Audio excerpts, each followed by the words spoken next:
भूमिका के भाव में लिखल है कैसे।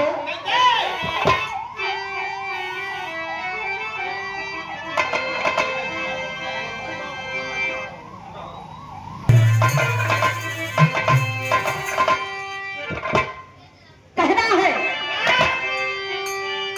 भक्तों की भक्ति अनोखी है जग में, भक्तों के उर में विचरते हरि, बुलाए जो दिल से तो आते हैं दौड़े, अरे तो भक्तों का दुख दर्द हरते हरि, भक्तों की आहों से हो जाते आहत, अरे जला देते जग को जब जलते हरि, बाहें पकड़ कर है राहें दिखाते,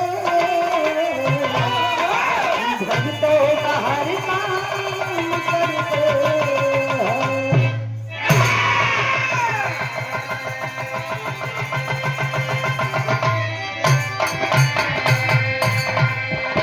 कहल जाला भक्ति एक ऐसन चीज बा कि यदि मन से भक्ति को दिहल जा तो भगवान के आवे के पड़ जाई।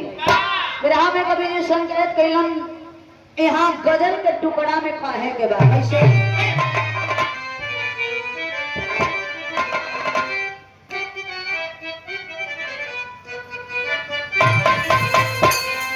यही कहना है कि अरे पिया जिसको, अरे तो पिया जिसको चाहे सुहागन कोई,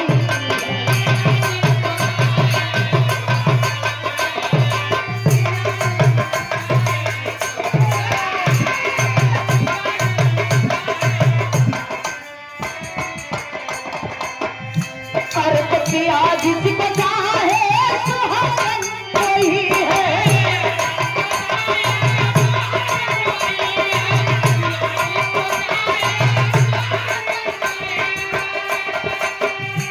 अरे तो पिया जिसको चाहे सुहागन वही है,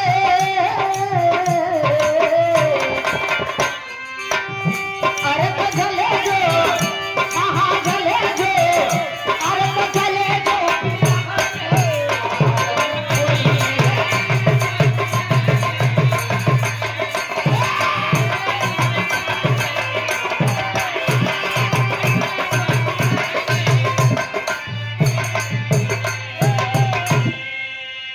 पिया जिसको चाहे सुहागन वही है।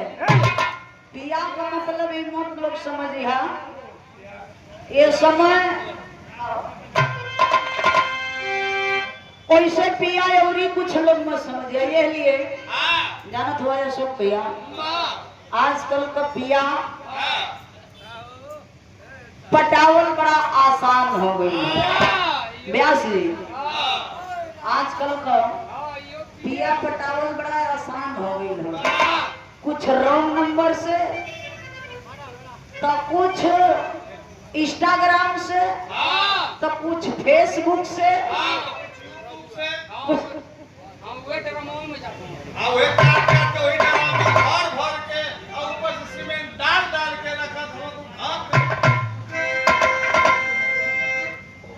लेकिन बाहर कवि की संकेत कहना है, कवि जी भाव लिखते हैं।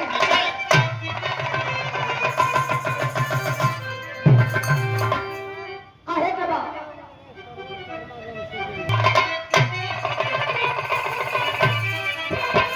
अरे तो गजब है, हाँ गजब है, अरे तो गजब है, गजब है, खुदा है।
किसी से मिलन है तो किसी से विरह का कहानी शुरुआत हो गई। नगन का लाइन लगा आवा भैया।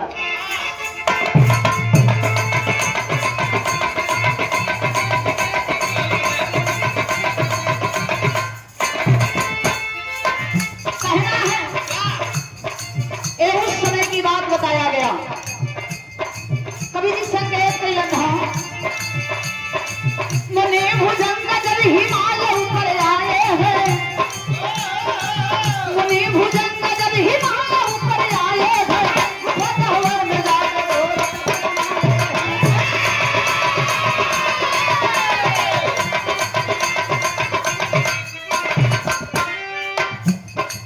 चिर कैलाश में लाइन कई त्रासक है, चिर कैलाश में लाइन कई त्रासक है, वो जो खोज दीदी में बात पर शासन है।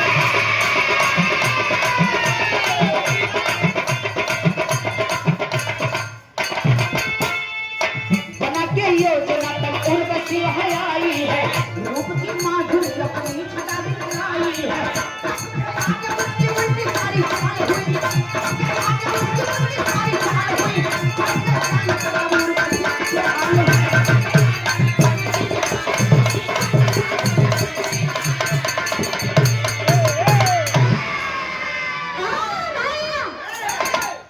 एक बार का बात बतावल गई। मुनि भुजंगा हिमालय पर्वत के ऊपर आके तपस्या करे लगलन।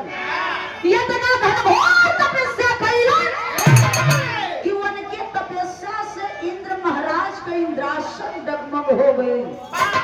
उर्वशी नाम के परी के बुलाए गए। कलम की ए उर्वशी जाई के देख तू मेरे लोक में कमन ऐसन तपस्या की तपस्या करत बा, हमारे इंद्रासन डगमग हो गई। इंद्र महाराज लगल सोचा कि यदि ना तपस्या भंग होई तो कुल बिगड़ जाई। देखबा इंद्र महाराज का जब आदेश भई, उहे उर्वशी नाम का परी 16 से 18 साल का उम्र। कवि जी 16-18 साल वाली उमरिया बड़ी खतरनाक चरचरात जवानी। 16 से 18 साल की उम्र। अपने गाड़ी के पास जाने समय इंद्रलोक से चलल मृतलोक में आई। देखत बा मुनि भुजंगा हिमालय पर्वत के ऊपर बैठ के तपस्या करत हो। उर्वशी के वो श्रृंगार कैले रहे श्रवण भैया। कैसे कैसे कैले तो बतावा था। हम देखा गई रहे वो श्रृंगार कैले रहे अशोक भैया। आंख में कजरा, उमर कहवा काजर, आंख में कजरा, बाल में गजरा, होठ में लाली, कान में बाली, कमर में करधन, पाँव में छागर, जिया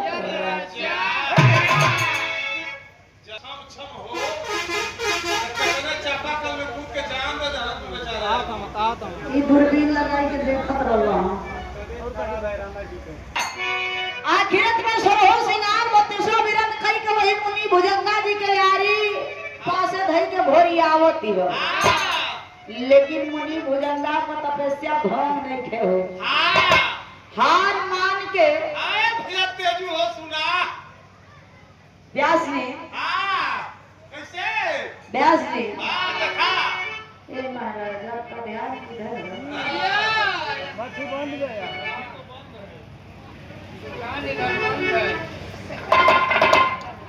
देखा भाई हासा मौत जब किस्मत में लिखा गई ये कहावत का है भोजपुरी में लिखल रहे कहाँ से खाई पेड़ा। तो देखिए व्यास जी ज्यादा उन्हें ध्यान मत भटका। देखिए आइल बा यारी बगले भरियात में मुनि भुजंगा को तपस्या भंग नहीं थे हो। मुनि भुजंगा गोड़े पे गोड़ चढ़ाई के पलथरिया मार के बैठल हो। चावले जाय के उनके दहली जंगी पर बैठल हाथ काच दे या खोल कर कच दे लगना टुकुर टुकुर ना मंगा बैठ जाइए हम बोलबो बा आ भैया आखिरत में जाने समय उनके दहिनी जांघे पर बैठल जाई के ना तबले लगले मुनि भुजंग ताके वो टुकुर टुकुर ताका मुनि भुजंग सोचत देखो कि अरे वाह उनके ध्यान नहीं थे कि हम तपस्या में लीन बनी उनके ध्यान नहीं थे ताकत हो दिक्कत हो ऊपर से नीचे ले देखत हो जैसे बुझाता टकराई रहले हाँ नहीं इन्ने ताकत हो न उन्ने ताकत हो वो एक के जगह ही टुकुर टुकुर ताकत हो सोचत हो मनवा मन के रे वाह अरे वाह क्या खूबसूरत इसे भगवान ने बनाया है कितना सुंदर भी है क्या इसकी ओठलाली है गजब का उसका बाल है हम ना कभी भाग खिसिया मत क्या इसकी आंखें हैं भुजंगा को परी के देख के कहत रहा ना भाई हम ना कहत ऐ तो सठियाइला वाला दूसरे में भाग के चल गई रहा हाई लोग आज और ही सठिया तो सर मत करा भाग जाए मुनि भुजंगा सोचा तड़म कि काश एक बार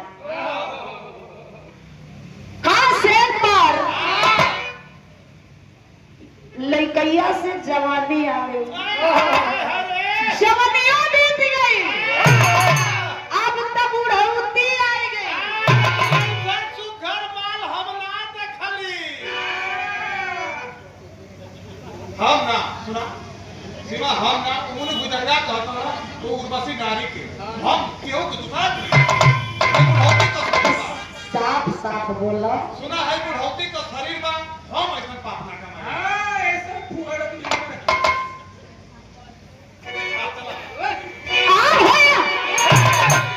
सोचला लइकैया से जवानी आ गई जवानी से बुढ़ौती आ गई ये तना सुगर लइकी कप देखबे न कई कहां से एक बार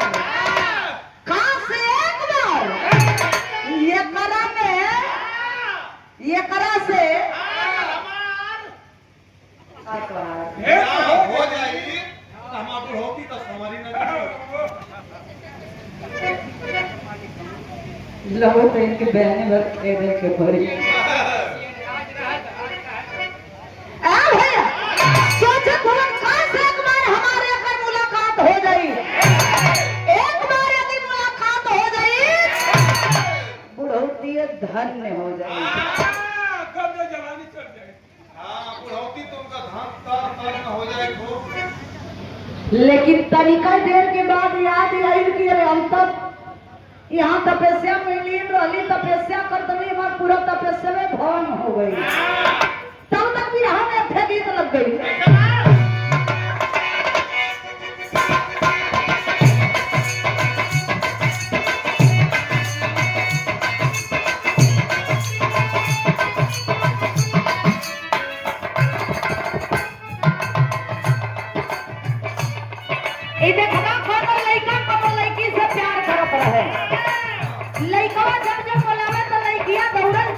लेकिन देखबा हो लइकिया एक दिन एथे बात कहलस लइकवा से का कहे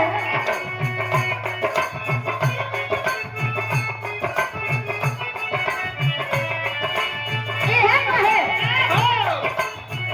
यही तारे चुपे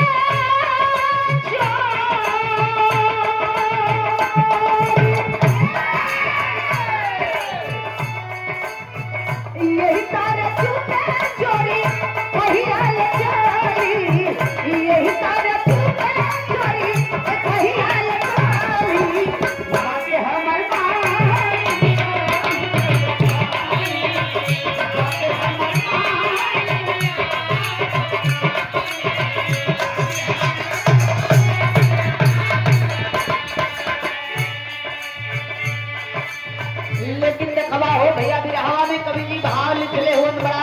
खूबसूरत। आखिर भइल का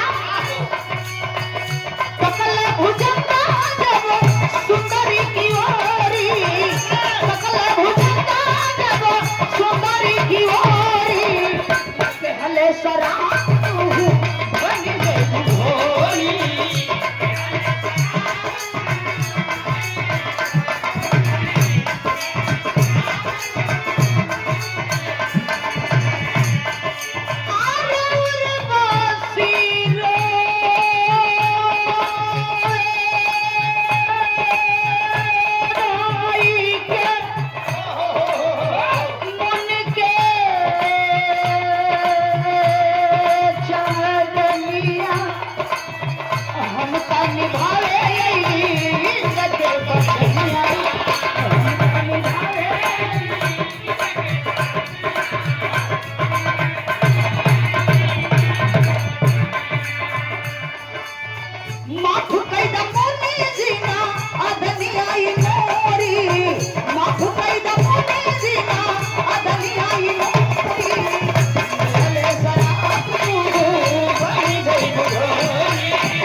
जौने समय उर्वशी के भर निगाहे से देखलन कलन जा तू हमार तपस्या भूल गइलू तो के हमार श्राप बा कि तू भोरी हो जाइबो।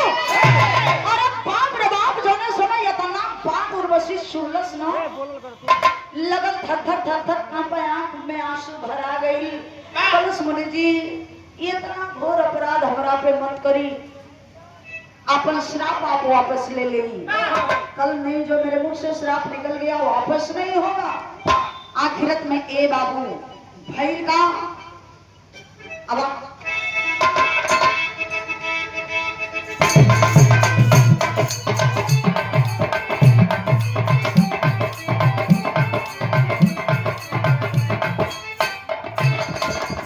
बिरहा के शैली में बतावे के पड़ल।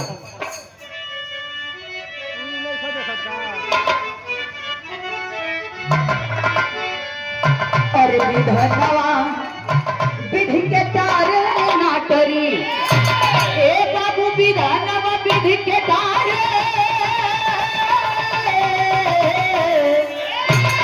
विधनवा विधि के तारे नाटरी, पहले गुप्त भेद सब नारद से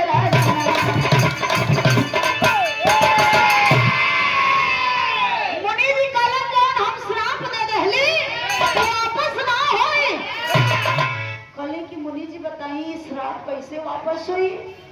कलम की जा जब इतना तू गिरा तड़ो तो जा जौने समय 3:30 बजे इकट्ठा हुई वही समय घोड़ी के शरीर से मुक्ति मिल जाई। आखिरत में उर्वशी घोड़ी के रूप में गई जंगल की ओर। वही जंगलवा में थे डंबू राजा नाम का शिकार खेले बदेलन। वो घोड़िया के देखलन, घोड़ी के पकड़ के ले जाए के अपने घरे बांध लेना। यहाँ नारद मुनि के खलबली मच गई। नारद मुनि सोचे लगलन कुछ हमके उपाय लगावे के हुई। ए बाबू नारद मुनि वहां से नारायण नारायण कर चल दिहलन। तो जाना हुआ लोग आजकल के समय में सरवन भैया मोबाइल में भी नेटवर्क ना रही तो केहू से बात ना हुई। लेकिन वो जमाना में वो समय में यदि नारद मुनि को चुरकी खड़ा हो जाए, चुरकी लोग अब तक बहुत कम लोग रखत हैं, लेकिन जे शौकीन है अच्छा तो भैया देखबा वो समय का समय रहे जब सोचा नारद मुनि को जब चुरकी खड़ा हो जाता ये समय जब 5G नेटवर्क नहीं थे काम करो उनकर बुझा कि 6G काम करता, 7G काम करता, जितना जी लगला सगरी काम करता, एकदम पूरा हज देने टावर धरे। नारद मुनि सोचा भगवान कुछ उपाय हमारे के लगावे का पड़ी। नारद मुनि वहां से चल दे हलन। अब आइला हां देखत हुन कृष्ण भगवान का लड़का प्रदुमन दुआरी पे खेलत हुन कलम कहो अरे लड़का कटा अकेले खेलत हवा नीक ना लगत हो कलम पर हलो कलन के देखबा डंगुआ ले जाए के बड़ा निमन घोड़ी बनले हो ओकर घोड़िया मंगा ल तो के खेलहू में निक लगी देखहू वालन पे निक लगी कल ई बात में कल नहीं है बतिए है तो देखबा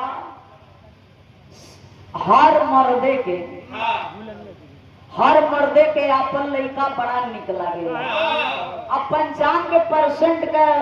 95% मर्दन का अशोक भैया आपन लड़का दूसरे का मेहरारू बड़ा सुघर लागे आपन लड़का ब्यासी आपन लड़का सरवा काहे में कि आपका काना होता है देखिए ब्यासी आपन लड़का काहे नहीं मने वो सुधे भले न चल पाओ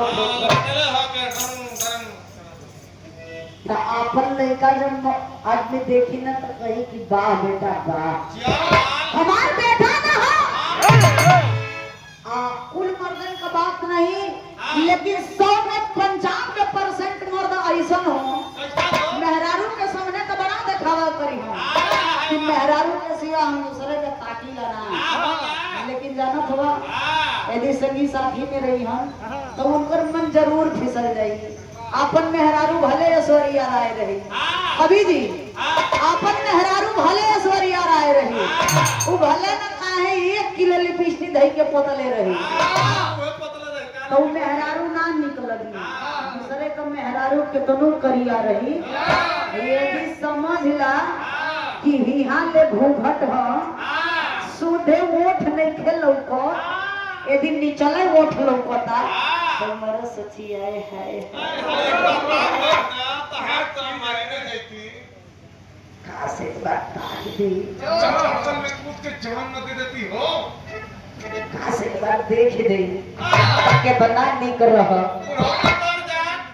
त देखबा ओहे बात लइका में हर लइका का जन्म हुआ वैसे ही 3 चीज बड़ा खतरनाक होला एक है बाल हट एगो तिरिया हट एगो राज हट 3 चीज बड़ा खतरनाक होला राज हट ऐसा बाकी है साहब गोली बंदूक कुल चल जाता लोगन का जिंदगी चल जाता तिरिया हट भी बड़ा खतरनाक है अब बाल हट भी वैसे ही खतरनाक है जवन बाप अपने लड़का के तनिको मानत रही ना यदि लड़का कह देलस कि हमके हाथी चाहिए भले खैले का ठेकान नहीं थे लड़का यदि कह देलस कि हाथी चाहिए तो भले प्लास्टिक का हाथी कीन के बाप ले आई लेकिन ले आई जरूर लड़का कह देलस कि हाथी के गगरी में धई के घुसावा तो कि केहू मने बाप घुसाई जरूर काहे बदे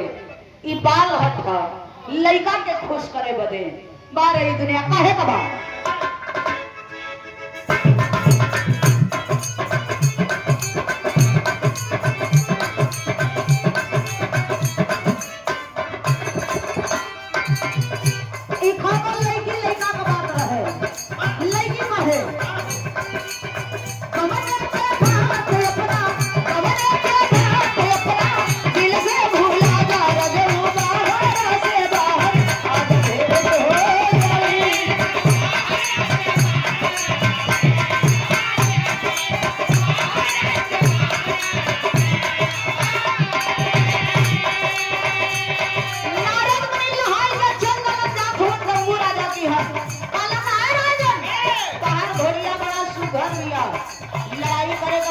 मगर ये घोड़ी के दिया मत कलम की यदि भीतर लड़ाई लगी तब नारद मुनि बताओ थे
यदि लेके चल देबा ना तो कृष्ण भगवान का बतिये छोड़ा, यदि आज यहाँ ब्रह्मा विष्णु महेश तब वो तुमसे जीत के ना जाए पाई।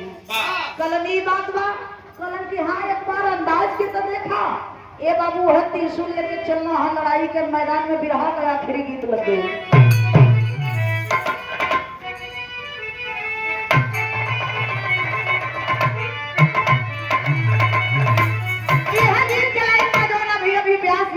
सब लोग सुन ली हाँ।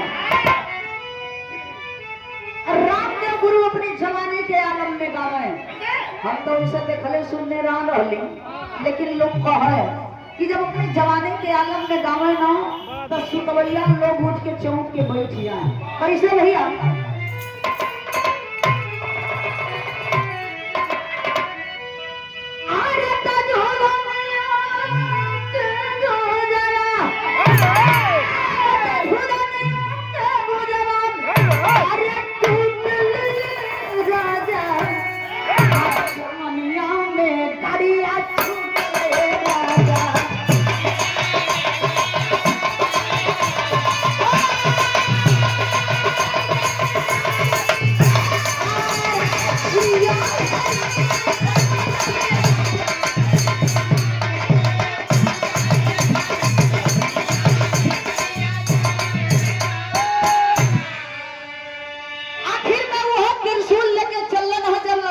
मैदान में तो देखिए यहाँ भाई का अरे तो चक्र त्रिशूल दोनों, अरे तो चक्र त्रिशूल दोनों, अरे कैलन टकराई, आई हिलल बा दुनिया छिड़ल भीतर लड़ाई।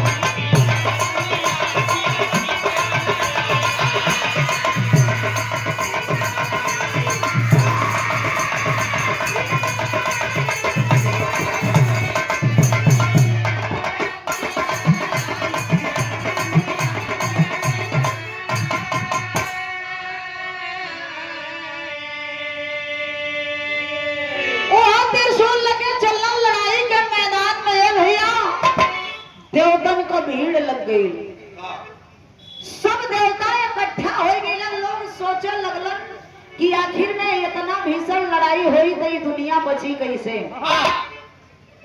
कृष्ण भगवान इशारा कैलन, कृष्ण भगवान का चक्र सुदर्शन लेके बिहार से कृष्ण भगवान एक बगल से, कृष्ण भगवान एक बगल से डंगू राजा, दोनों तरफ से लगन हो लड़ाई।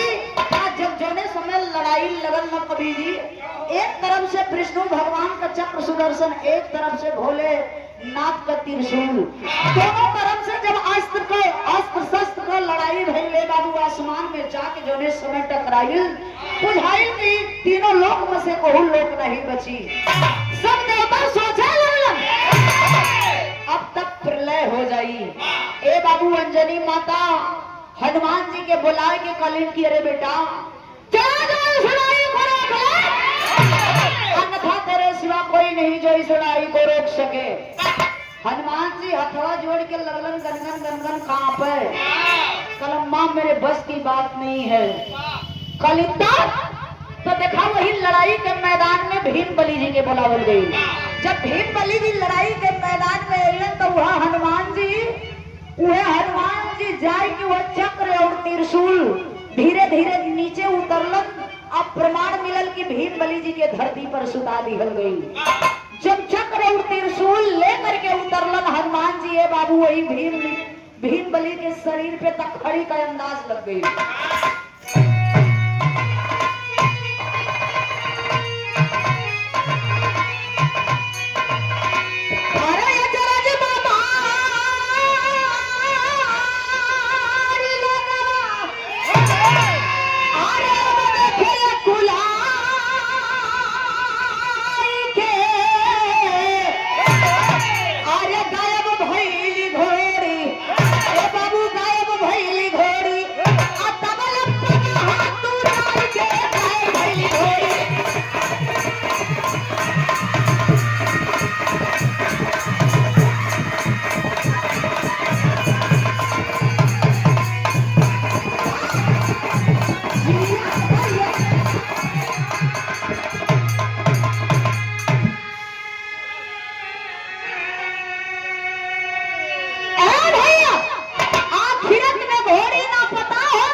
ते और सब देवता मिल के सोचे लगलन जोने घोड़ी धरती में इतना भीषण लड़ाई भइल घोड़िए ना पता हो गई। ये तना बतिया सुन के कृष्ण भगवान मुस्किया दिहलन।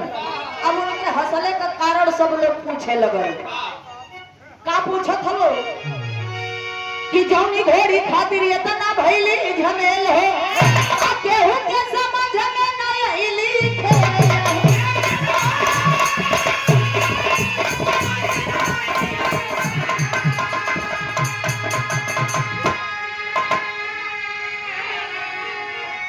अरे भेड़वा बतावे तब मुरारी मुस्काई के अरे गायब भइली घोड़ी तबले पदम सुराई के गायब भइली घोड़ी।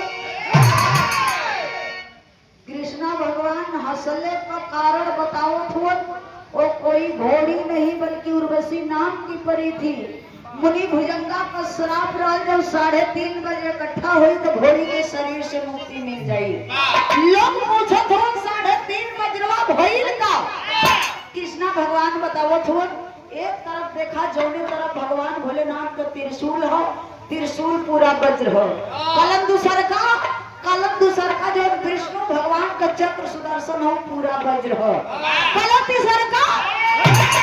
कलम तीसर का हनुमान जी का शरीरिया पूरा वज्र हो। कलन ए महाराज जी तक 400 का हगे लगल बा। कलन की आधा वज्र कुंती का लाल जेकर नाम भीम बलि हो। भीम बलि का शरीरिया आधा वज्र हो। तो 3.5 वज्र का मिलन भइल घोड़ी के शरीर से मुक्ति मिलल। लास्ट में गुरु घराने का परिचय लगल।